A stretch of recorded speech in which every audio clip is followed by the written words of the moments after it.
Bismillahirrahmanirrahim. Assalamualaikum warahmatullahi taala wabarakatuh. Salam sejahtera dan selamat petang kepada seluruh rakyat Malaysia. Bersama dengan saya petang ini adalah Datuk Dr. Rohaizat, Datuk Dr. Noor Hisham dan Dr. Hisham Shah. Kementerian Kesihatan Malaysia ingin memaklumkan bahawa hari ini negara mencatatkan bilangan kes pulih daripada jangkitan COVID-19 sebanyak 674 kes.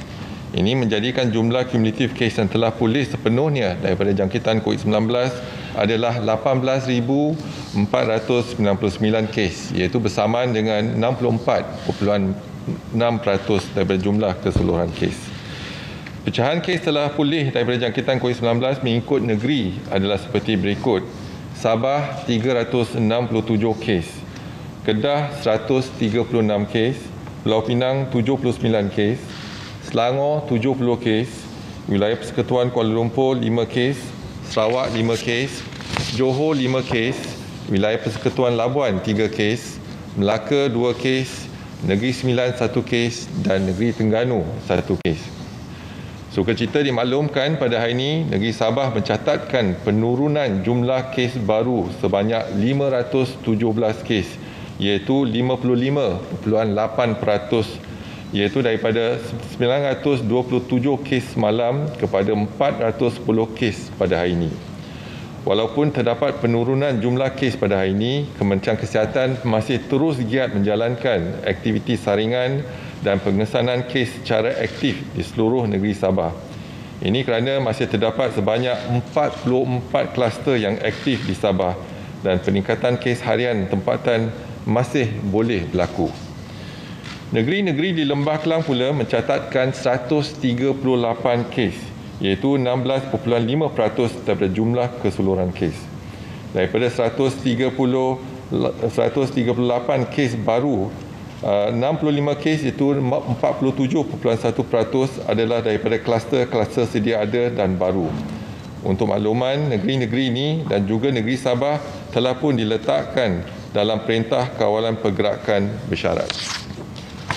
Terdapat penurunan sebanyak 485 kes, iaitu 95.5% bagi kes-kes yang berkaitan dengan kluster penjara pada hari ini, iaitu daripada 508 kes malam kepada 23 kes pada hari ini.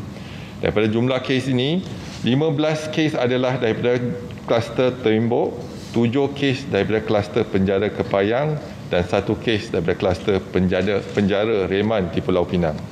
Ini adalah hasil usaha keras semua pihak dalam menjalankan kawalan dan pencegahan di samping pelaksanaan Perintah Kawalan Pergerakan diperketatkan bagi penjara dan kuartus yang terlibat, iaitu bagi mengelakkan berlaku sebarang penularan ke komuniti.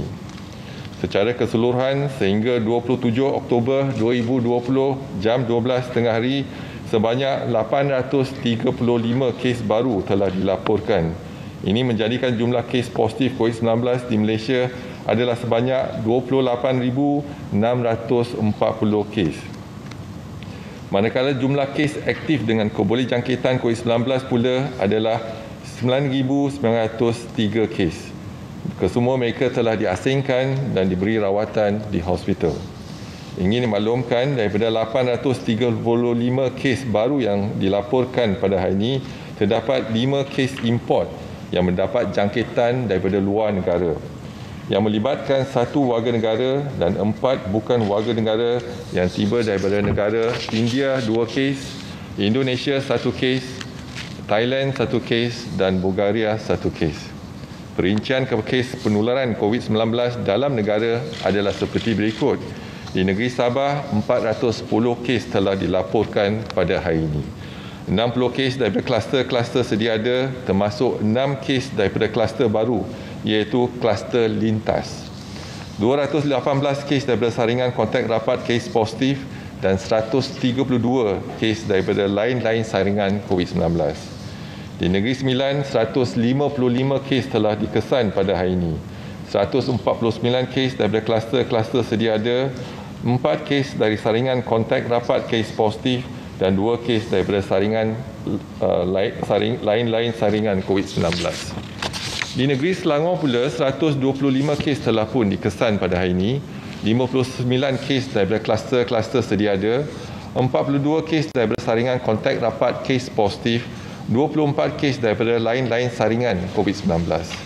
Di wilayah Persekutuan Labuan, 74 kes telah dikesan, 69 kes daripada kluster-kluster sedia ada, termasuk 13 kes daripada kluster baru, iaitu kluster Limbongan, dan 5 kes daripada lain-lain saringan COVID-19.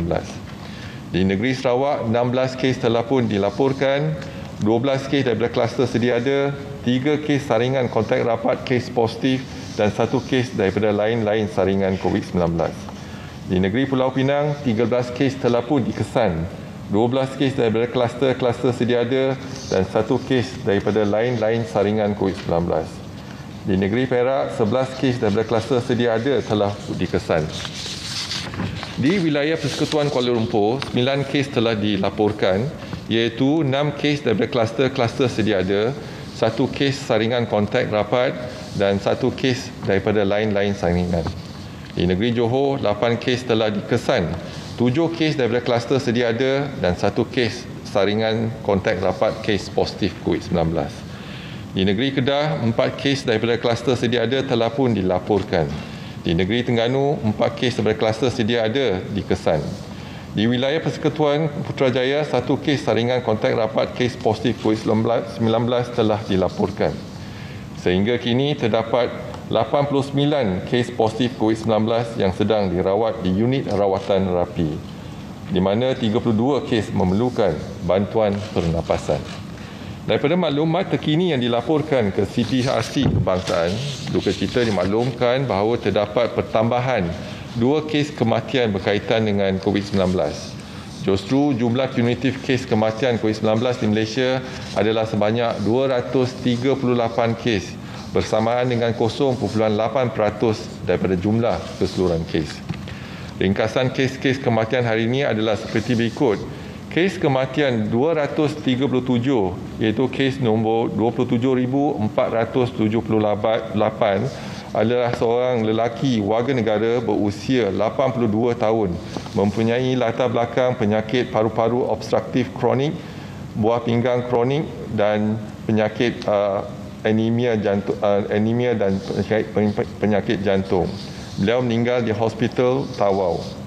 Kes kematian 238, iaitu kes nombor 28,215, seorang perempuan bukan warga negara berusia 53 tahun meninggal di Hospital Tawau. Kementerian mengucapkan takziah kepada semua ahli keluarga mereka. Kementerian Kesihatan Malaysia ingin memaklumkan bahawa terdapat 2 kluster baru yang telah dikenal pasti pada hari ini.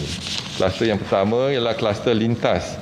Kluster baru ini melibatkan daerah Kota Kinabalu, negeri Sabah. Sebanyak 6 kes bagi kluster ini telah dikenal pasti positif COVID-19 hasil saringan di tempat kerja pada 26 Oktober 2020. Kesemua kes telah dimasukkan ke Hospital Queen Elizabeth. Sehingga 27 Oktober 2020 jam 12 tengah hari, sejumlah 21 individu telah pun disaring, di mana 6 kes dikesan positif COVID-19, iaitu 6 kes yang dilaporkan pada hari ini dan 15 individu adalah negatif. Kluster kedua ialah kluster Limbongan di Labuan. Kluster baru ini dilaporkan di wilayah Persekutuan Labuan. Kes indeks bagi kluster ini, iaitu kes ke 18,741, telah dikenal pasti positif COVID-19 hasil saringan kontak rapat pada 15 Oktober 2020. Saringan kontak rapat telah mengesan sebanyak 19 kes positif COVID-19 pada 27 Oktober 2020 dan kesemua kes telah dimasukkan ke Hospital Labuan.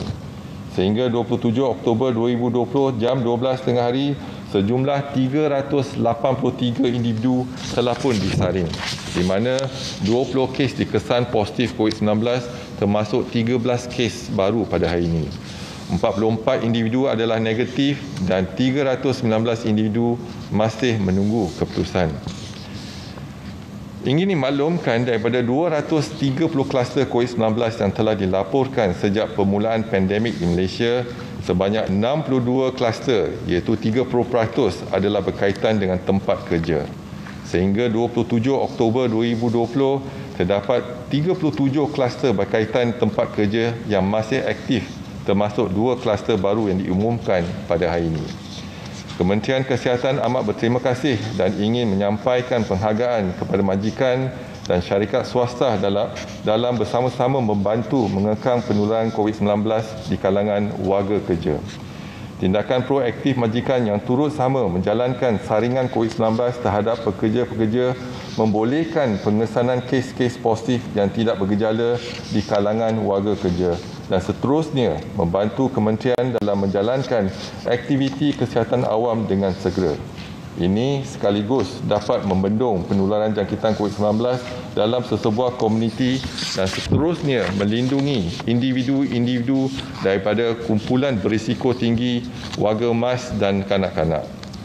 Selain tindakan proaktif majikan, warga pekerja juga mempunyai peranan yang besar dalam membantu Kementerian Kesihatan untuk membendung penularan jangkitan COVID-19 di tempat kerja dengan mematuhi prosedur amalan standard yang telah ditetapkan. Di samping itu, warga kerja perlu sentiasa mengamalkan kawalan kendiri ketika berada di tempat kerja. Persekitaran tempat kerja yang bersih dan selamat juga hendaklah dijadikan kebiasaan harian bagi memutuskan rantaian jangkitan COVID-19 dalam negara kita. Kementerian ingin menasihati orang ramai agar terus patuhi saranan serta nasihat-nasihat kesihatan yang sering ditekankan. Jadikanlah nasihat-nasihat ini satu kebiasaan baru dalam kehidupan kita. Elakkan 3S dan 3C. Elakkan kawasan yang sesak, elakkan kawasan yang sempit, elakkan sembang atau bertutur dengan jarak yang dekat. Amalkan 3W, iaitu kerap mencuci tangan dengan air dan sabun, memakai alat pelutup muka di tempat awam dan jika bergejala. Dan amaran daripada kementerian yang lebih berkonsep peringatan seperti elakkan bersalaman dan bersentuhan termasuk melagakan mana-mana bahagian tubuh badan sebagai menggantikan cara kebiasaan bersalaman. Amalkanlah etika batuk dan bersin yang betul. Dapatkanlah rawatan segera jika bergejala. Duduk di rumah jika tiada urusan yang penting dan elakkanlah kunjung-mengunjung. Lakukan aktiviti disinfeksi dan pembersihan di kawasan yang kerap disentuh.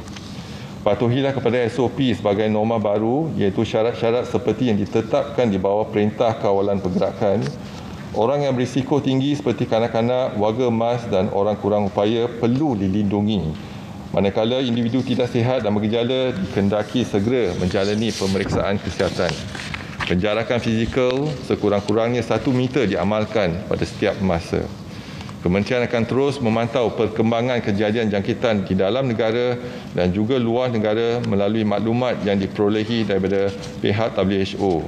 Orang awam akan sentiasa dimaklumkan sebarang perkembangan terkini dan kementerian akan memastikan langkah pencegahan dan kawalan yang sewajarnya adalah dilaksanakan secara berterusan. Ingin dimaklumkan laporan penggembara dan pemastautin tetap yang dikesan positif COVID-19 yang pulang dari luar negara dari 3 April hingga 27 Oktober 2020 adalah sejumlah 1,171 kes. Pun begitu, pada hari ini ada pertambahan 5 kes import, iaitu 2 kes dari negara India dan masing-masing 1 kes dari Indonesia, Thailand dan Bulgaria. Ingin dimaklumkan jumlah keseluruhan kluster yang dilaporkan setakat hari ini adalah 230 kluster. Daripada jumlah tersebut, 111 kluster telah pun tamat tempoh pemantauan dan pengawasan untuk 28 hari, termasuk 2 kluster hari ini, iaitu kluster Jalan Ampas di Selangor yang melibatkan 9 kes yang dikesan positif COVID-19 dan kes indeks pulang pada sempurna Sabah dan tiada kes kematian. Kluster yang kedua yang telah tamat tempoh pemantauan ialah kluster Jalan Utara di Sandakan, Sabah. Kluster ini melibatkan 2 kes dan melibatkan 2 kes warga negara dan tiada kes kematian. Juga ingin dimaklumkan laporan kluster COVID-19 yang aktif di Malaysia sehingga 27 Oktober 2020 adalah sejumlah 119 kluster, termasuk 2 kluster baru pada hari ini.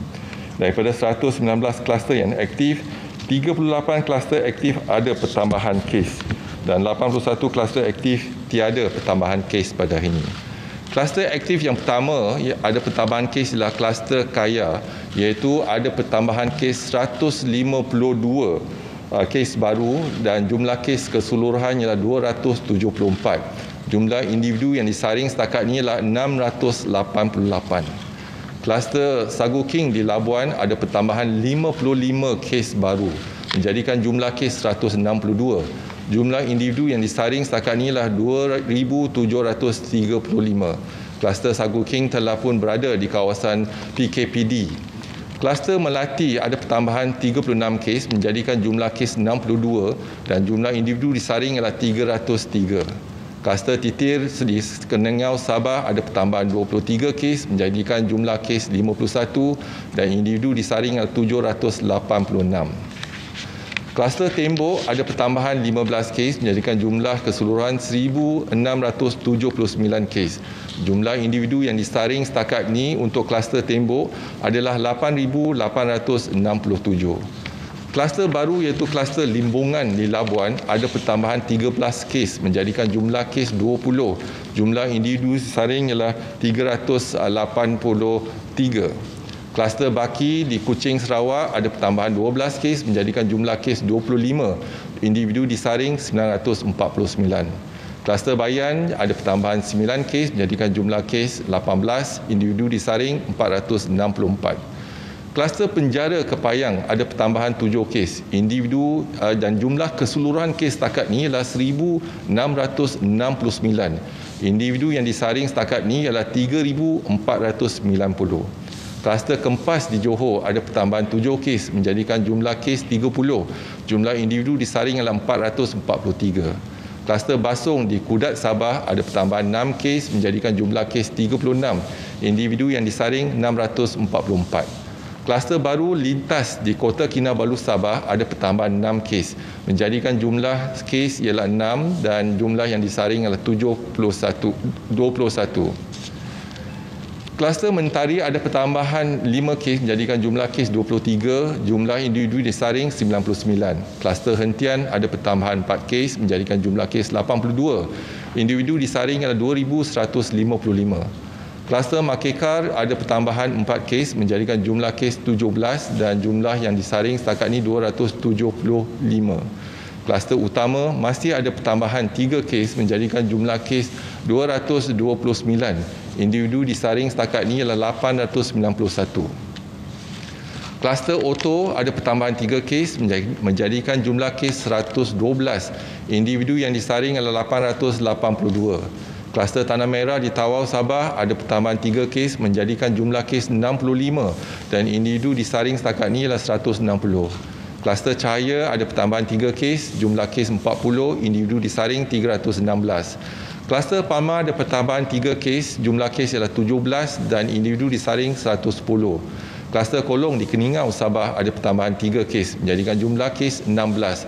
Individu disaring setakat ini ialah 294. Kluster 7 Serangkai di Tuaran dan Kota Kinabalu Sabah ada pertambahan 2 kes, menjadikan jumlah kes 375. Setakat ini kita berjaya melaksanakan saringan kepada 3,214 individu. Kluster Ramai-Ramai di Sandakan Sabah ada pertambahan 2 kes, menjadikan jumlah kes 250, individu disaring 773. Kluster Mesra di Sandakan Sabah pertambahan 2 kes, menjadikan jumlah kes 35, individu disaring 116. Kluster Alma ada pertambahan 1 kes, jumlah kes 33, individu disaring 588. Kluster Penjara Reman di Timur Laut Pulau Pinang masih ada pertambahan 1 kes, jumlah kes adalah 455 dan individu yang disaring setakat ini ialah 2,964. Kluster Menara ada pertambahan 1 kes, jumlah kes ialah 82 dan individu disaring ialah 577. Kluster Inai di Kudat Sabah ada pertambahan 1 kes, jumlah kes ialah 50, individu disaring 106.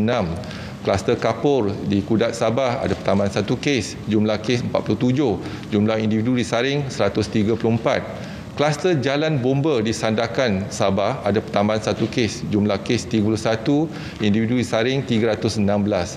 Kluster Kertang di Kota Belud, Sabah ada pertambahan 1 kes menjadikan jumlah kes 25.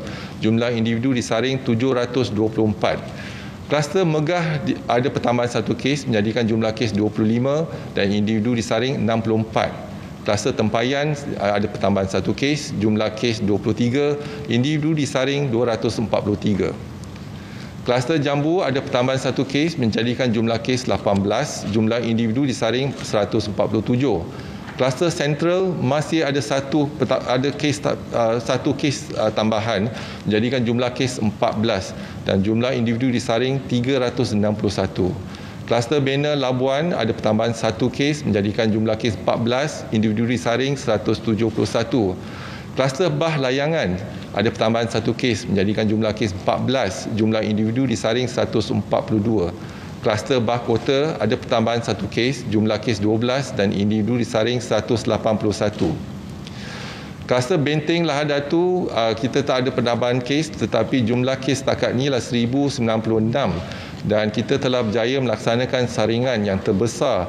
Kita lihat sini ialah 16,553. Kluster Bangang Magau tiada pertambahan kes, ia jumlah kes 432 dan individu yang disaring setakat ni adalah 1010.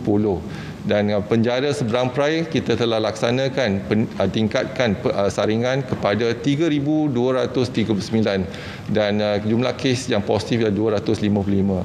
Dan kluster Jalan Meru juga tiada pertambahan pada hari ini. Kluster yang lain juga tiada pertambahan pada hari ini. Seterusnya kita ke laporan kapasiti makmal 61 harian COVID-19 yang menjalankan ujian RT-PCR pada 26 Oktober 2020 adalah sejumlah 58,466 ujian.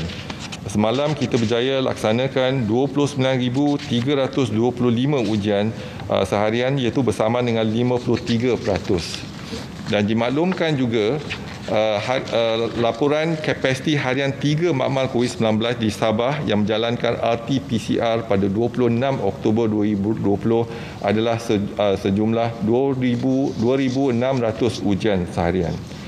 Semalam ketiga-tiga makmal tersebut menjaya menjalankan 3,461 ujian iaitu melebihi kapasiti maksima iaitu bersamaan dengan 133%. Dimaklumkan laporan jumlah kumulatif ujian RTK antigen di negeri Sabah setakat 26 hari bulan Oktober adalah sejumlah 90,372 ujian RTK antigen dan kes dikesan positif adalah 4,723 bersamaan dengan 5.2%. Pun begitu pada 26 Oktober 2020 ujian RTK antigen yang dilaksanakan seharian di Sabah adalah 3,529 ujian dan kes yang dikesan positif adalah 315 bersamaan dengan 8.9%.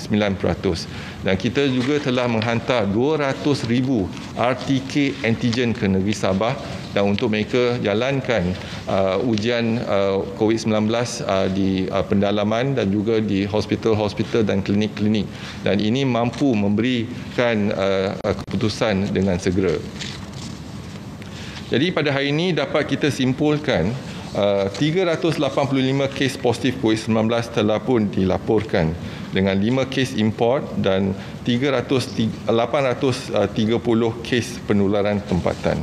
Dan saya buka kepada sebarang pertanyaan, dipersilakan.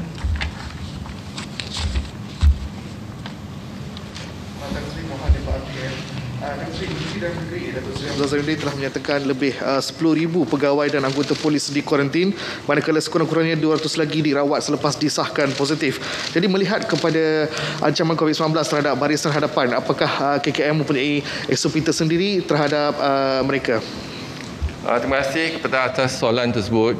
Jadi daripada permulaan lagi kita mengingatkan iaitu ada 2 kumpulan yang amat berisiko tinggi dijangkiti. Iaitu kumpulan yang pertama ialah ahli keluarga kepada kes yang positif. Kumpulan kedua ialah petugas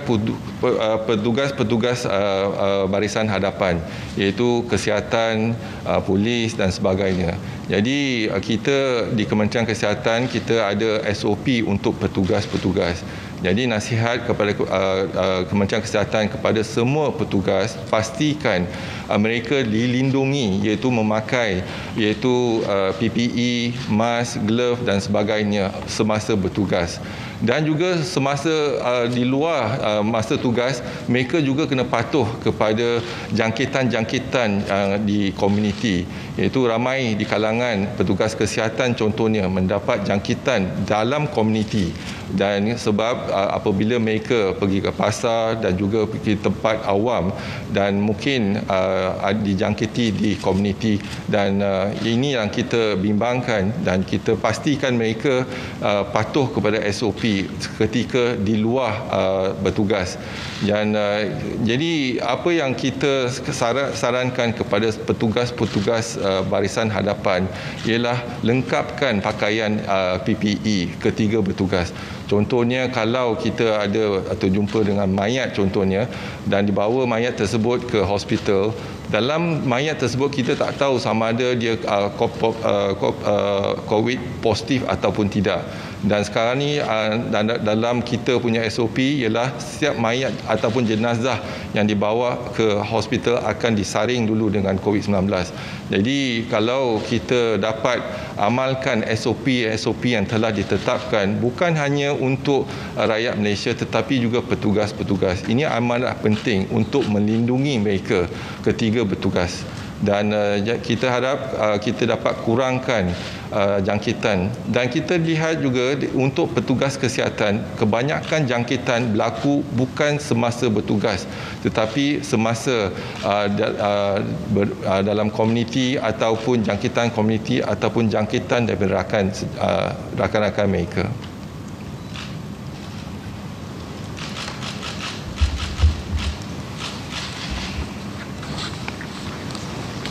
Good evening, Tan Sri. Ravin from the Malaysian Insight. Tan Sri, 3 questions. First question is the overall testing capacity. You said it's 58,466 on 26. So this is overall of the positive and negative, right? Taking the results also. All right. So that answers it because I got the breakdown. The second one will be, you said 30% of the clusters are at workplace. What are the breakdown of the 70%? And the third question is CMCO working? Because you said from R0 2.2 to 1.5 it has brought down, but there are also like other places like Nilai, and today also there is other places which has been placed under CMCO and also MCO. So is this really working, and what need to be done to tighten the CMCO? Because you said you will discuss with MKN about a tighter CMCO. Thank you. Okay, if you were to look into the testing from 61 labs that we have, our capacity testing for RT-PCR a day is about 58,466. So we have that capacity for the testing. So we encourage those employers, for example, to do regular testing for the employees. Likewise, we are also doing the testing for the surveillance in our community as well as contact tracing, etc. So we realize that 30% related to workplace, but more importantly, the 70% is actually we are using the testing for community surveillance as well. Those in TEMCO region, we are doing it for everyone, as well as the contact tracing and etc. So I think that's our capacity. I've shown you the data just now. But more importantly, in Sabah, for example, turnaround time is important. So RT-PCR takes some time. Initially, we have issues, logistic issues because of transport and etc. So the RT-PCR, the reports comes back at the 4th or 5th day. And what do you do with the patient, person, individual already been tested Do you put them in our pusat quarantine center because they are not sure whether positive or negative? If it's negative, you're infecting them in the quarantine center. So we advise them to stay at home. So we realize that we cannot depend on RT-PCR, although we work very closely with Post Malaysia as well as the TUDM to transport the sample from Sabah to Semenanjung to increase the capacity. And you can see the 3 labs in Sabah, they are already over capacity. The 3 labs, the maximum capacity is 2,600. Now they are doing almost about 3,000 plus really. So we have decided that we use the RTK antigen. Why? Because the turnaround time is faster. So we have sent 100,000, and the last few days we have sent another 100,000. That's 200,000. So we will distribute this RTK antigen. So within the same day you can get the result. So we can get the result, then we can isolate them. So that's why there's the issue of, some of the cases are being left at home, not in the quarantine center, because the delay in the results. So we hope that with the RTK antigen, we will be able to have a shorter turnaround time, and with that, we can place them in our pusat quarantine. So we have, at the moment, 26 pusat quarantine and rawatan risiko rendah, and also 9 hospital for hybrid hospital to treat COVID patient. And we realized that we also need the ICU bed. So what we are doing now, we are trying to increase the ICU bed. Category 4, they need oxygen. So we are finding the space that we can convert into the ICU in our 9 hospital. And we also have field hospital from Angkatan Tentera Malaysia. It helps to treat the non-COVID patient. So the hospital tower will have ample space for treating the COVID patient. So I think we are doing all this in terms of adjustment as well as innovation to cater for how effective we can actually implement. The biggest challenge in Sabah is basically the logistic. So now I think our Jabatan Kesihatan Negeri Sabah is also overwhelmed. But more importantly, they have set up at the state level for coordination. So which means we are looking into the transport, we are looking into the MKN as well. We're working as a team, not on just like Ministry of Health, with inter-ministry collaboration. So we need to use the whole holistic government approach as well as the society approach. And we do have NGOs and all that come in, but some NGOs are doing on their own. So there will be a duplication, and also we are worried just now, for example, they go down, they put on PPE, they forgot to put on the glove, all the infection control, etc. So we need to train the NGOs as well, and then avoid duplication and protect them so that we can actually work together. So the coordination is important between the NGOs and the Ministry of Health, and again, working together as a team to look into the areas of concern, locality, as well as how do we do the test and standardization, etc. So all this has been done at the ground level. So we hope that by doing so, we can improve. Now back to the question of CMCO. In Sabah, perhaps we are looking into CMCO because we need to strike a balance between health and economy. We need to strike a balance between life and livelihood. How do we do that? If we were to use the MCO or PKP, then economy, there will be a great impact to our economy. So we adopted CMCO or PKPB, but it's a hybrid model because in the PKPB, in areas of concern, like in Sempurna, we have few areas, we TEMCO the area. So we TEMCO the area, then we do all the screening, food will been provided, and we do the screening in the community. So likewise, you can see for Ops Benteng, Lahad Datu, we have screened almost 16,000 people. And we targeted the locality and we do the screening. So we TEMCO a few areas. So now we are using the TEMCO, very targeted approach, as well as PKPB in Sabah, as well as we are looking into Selangor and Klang Valley. So these are some of the approach that we have done. If you were to look into the outcome of this approach, CMCO, we started the third wave with R0 of 2.2. And we have managed to bring down the R0 to 1.5. And 1.5 is still not good enough. That means there's no exponential surge, but the cases are consistently increasing every day. So we need to bring it down further. And today, we have looked into the R0 for whole country. From 2.2, we brought it down last week about 1.5, and today for Malaysia, the R0 is 1.2. So it's coming down, but it's not good enough. Still, the cases are increasing at 1.2, which means if 100 people are infected, then the second cycle they infect 120 people and continues to times 1.2. So we need to bring it down less than 1. So which means, although it takes longer time, but we show some good results that the cases are coming down. And the activity, that 50% of the activity of positive cases comes from the prison. So now we have done the TEMCO in all the prisons that we have identified, Northern Region, even in Selangor, and even in KK. So we have done, and we have seen today, we managed to control. Likewise, once upon a time, you control Depo Tahanan Immigration. So I think that is our focus. We will continue to do so. But in the community, we continue to have this active case detection, surveillance, and etc. And hopefully, we think that another CMCO, we have seen positive result on the east coast of Sabah, which means initially we are seeing acceleration phase, but now we are beginning to see decrease cases, but in West Coast is still acceleration phase. So we need to step up our public health intervention in the West Coast. So in Sabah, for example, from R0 of 2.2, we managed to bring it down to 1.5, and today is 1.2. So that means there's positive impact from the CMCO. Likewise, in Selangor, once upon a time, it's 2.2, and we brought it down to 1.9, then 1.5. Today in Selangor, it's also about 1.2. So, but not good enough. We still have to bring it down below 1, if possible, 0.3. If we can bring it down to 0.3, we can flatten the curve. So now we hope that we are at the peak now.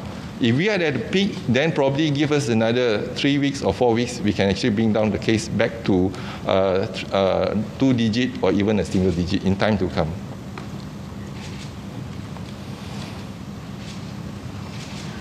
Hi, Tan Sri. The 2 deceased today, when were they admitted into the hospital? And my second question is, earlier you mentioned 30% of the clusters are from workplaces. What about the other 70%? Where are the clusters from? The third question is, NGOs in Pulau Omadal in Semporna have said that they are being tasked to inform positive patients of their status and ensure others are observing their quarantine. Why isn't KKM doing this instead in the island? What measures are being taken to ensure that the volunteers are protected from infection? Will there be a quarantine center set up on the island for the villagers who are infected and exposed? All right, the cases that today you had 2 deceased, and then it was found, one of the patient was found unconscious, and then was brought BID to the hospital. So this is in Hospital Tawau. So in that region. So we see that, the 2 cases that we have, when they come in the very late stage, and perhaps at category 1 and 2, they are still, well, but the deterioration from the 3 to 4 or 5 too fast, and then sometimes they found death at home and brought in to the hospital. And then before, we already sent our forensic team down, and there's a protocol for us to manage the BID, brought in dead cases, and then for us to do the swab and then do the needful. And as for the pusat kuarantin and rawatan risiko rendah,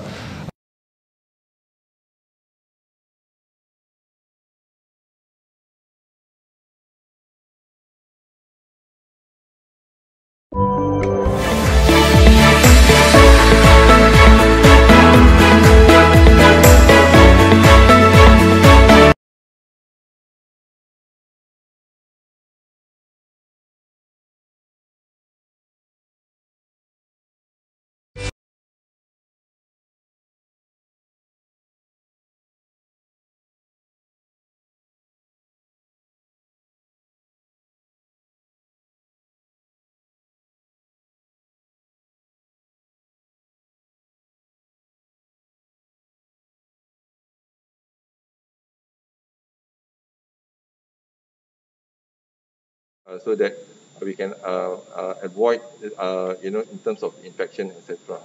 So these are some of the activities we are doing, but a lot of logistic issue when we deal with Sabah and Sarawak. That's why we are very concerned if there's a next election, for example. So our recommendation is not to have a next election. But if we have to have the next election, maybe we have to look into different means of doing the election. One, no cross-border, no cross-district, no balik kampung for election, that's one. Second, there's no amplifying gathering, for example. And third, there's no house-to-house visit. So these are the three main issues that we need to discuss with SPR, whether we can implement, whether we can use postal votage and vote and etc. So I think this is something we can continue to discuss with SPR to improve the situation.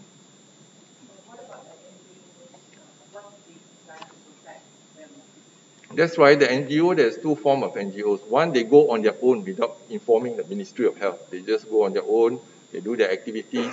But our fear is that they will get infected, especially if the NGOs do not have experience in terms of infection control, etc. So their intention is good, but then we also need to protect the NGOs. Look into our frontliners; they also get infected. So what more NGOs coming to the ground? So we also have a few NGOs already form a cluster. Coming back from Sabah, already have a new cluster in Selangor, for example. And a few of our staff also got infected. So we advise them, the first is that if they want to come in to participate, join the Ministry of Health, so we will give them the training, the basic training in terms of infection control and etc. Second, in terms of coordination, where to go, what to do, and etc. So I think there are a lot of things that we can do together, avoid duplication and complement each other. So rather than duplicate the services at the ground level.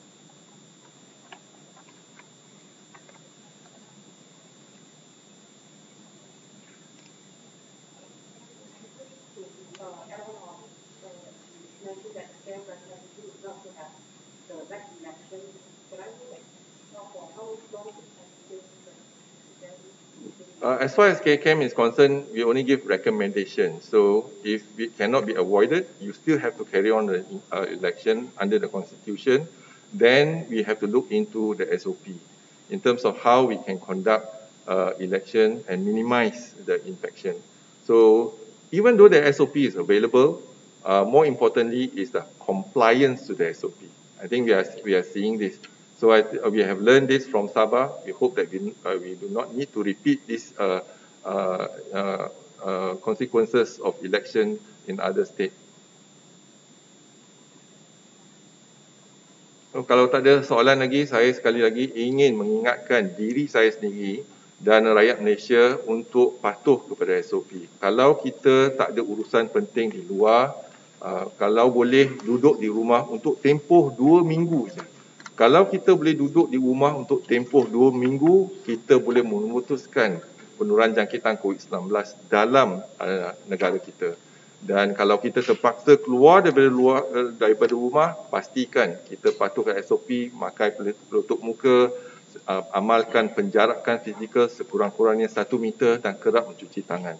Elakkan tempat yang sesak, tempat yang sempit dan elak bersembang dengan jarak yang dekat. Itulah vaksin yang kita ada. Sekarang ni kita tak ada vaksin, kita tak ada ubat, tetapi kita boleh elakkan dijangkiti kalau kita patuh pada SOP yang telah diketengahkan.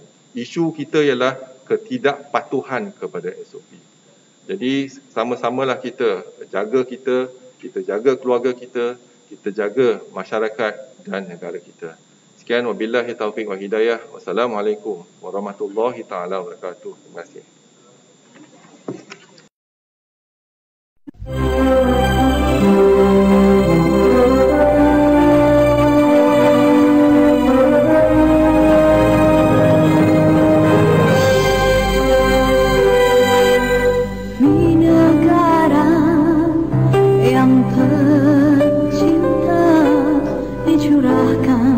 Bakti penuh setia demi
KiniTV.